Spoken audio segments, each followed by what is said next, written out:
So let's talk about rein management. I thought I would show a little quick clip of what it looks like to have leading hands and following hands.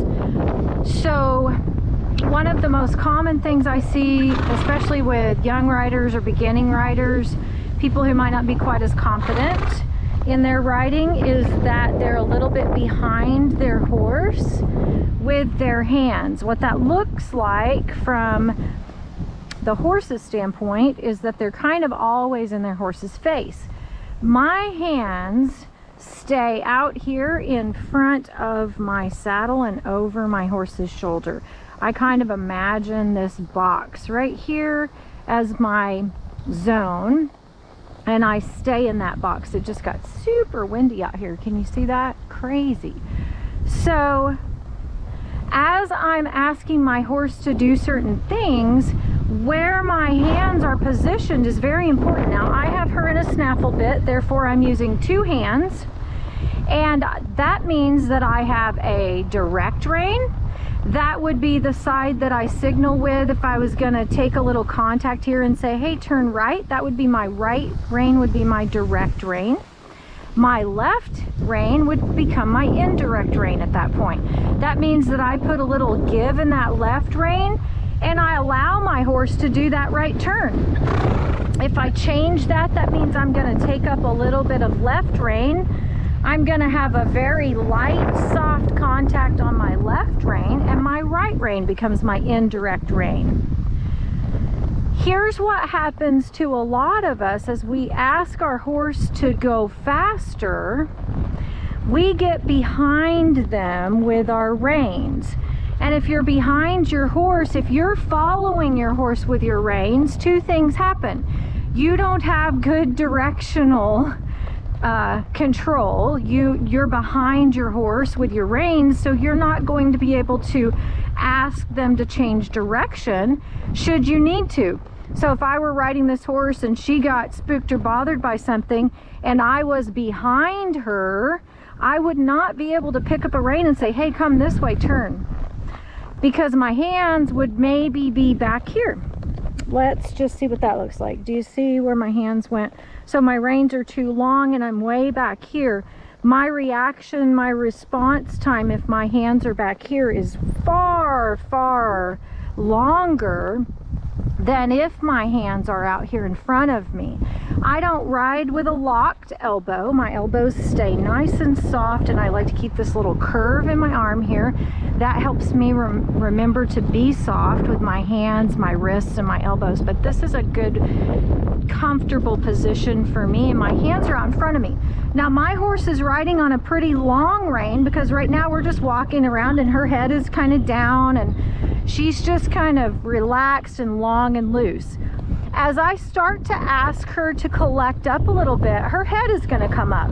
And as her head comes up and she rounds into that, notice I have a little more contact with my reins and I'm making little tiny adjustments on them as I go.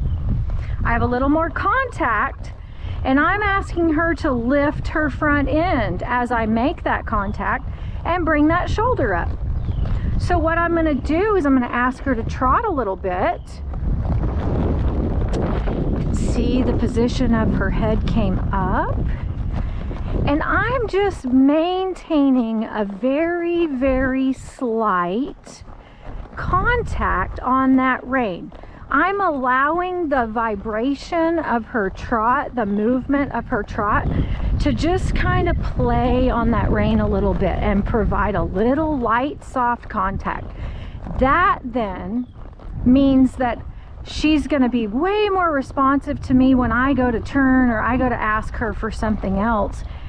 I'm going to have a hand that's out here. I'm going to have a little bit shorter rein. We're going to trot again. Good girl. And then I'm going to be able to pick up that shoulder, so to speak, with my inside rein.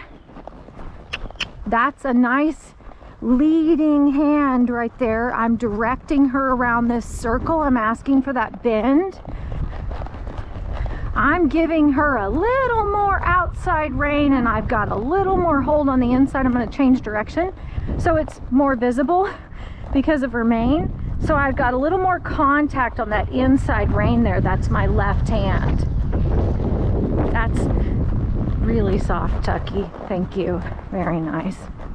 So as I ask for a halt, I don't do anything with my reins. I just drop my heels and sit down. And then I'll feed her a little bit of reins so that she can stretch and move forward and lower again and kind of relax. We're just getting her back to work after her injury, so we just are doing little trot walk transitions and a lot of flexing and bending both directions.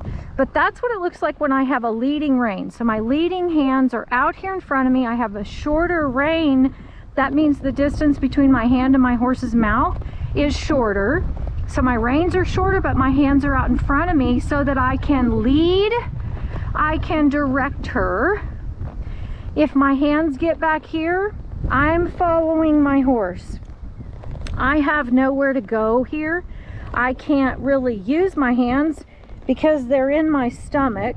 My reins are too long, so my response time and my reaction time is definitely going to be slower and take longer. Takes me longer to get a turn or to do anything that way. And then I also have more rigid elbows and arms, and I don't want to ever be rigid. I don't ever want my elbows to be set back here at my hips and stiff. I want my arms to be fluid and moving where they need to move for the speed and for what my horse is doing. If you notice, as she takes off at a trot there, I just take up a little bit of rein and I stretch my hands softly forward into that trot.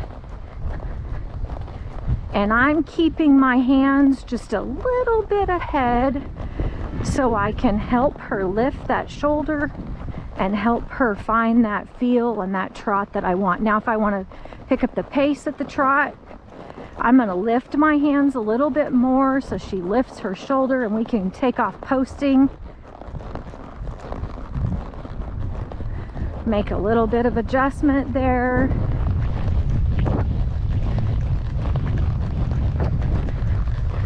Now that's how I like to have contact and a leading rein on my horse. I like to have a leading hand so that I'm leading, I'm directing her.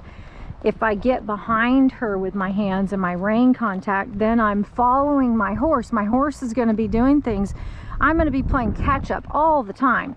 That means I'm going to have to be making adjustments more often, and I'm going to have to be compensating for the fact that my reins are too long and my hands are too far back here. This is what I'm talking about. If you can see what that looks like here, that means I don't have a lot of good control back here. Now, when I ride this horse in a curb bit, things are a little different. We have a little more slack, a little more drape in our rein there, and she's very used to that. So she makes this look real easy when it comes to that. But that's just a quick lesson on rein contact, rein management. Your direct rein, this is your turn rein. Notice my outside rein is a little slack. That's my indirect rein. My direct rein just opens that window when I ask for the turn. On a green horse, that's more exaggerated than it is on a horse like her. On a horse like her, I'm literally just wiggling those fingers on that direct rein and saying, hey, go this way. I don't even usually use my reins on this horse to turn her. I use my seat and my leg. I can ask for pretty good direction anytime, anywhere without touching my reins on her. So that's really nice. But that takes practice, and that takes a lot of work and training to get a horse to that place. So if you're interested in learning more about rein management and contact, and you have questions about that, feel free to reach out. You can message me on the channel here, and if you'll click that like and subscribe. I'm Amy Riles with Honestly Horses, and until next time, happy trails.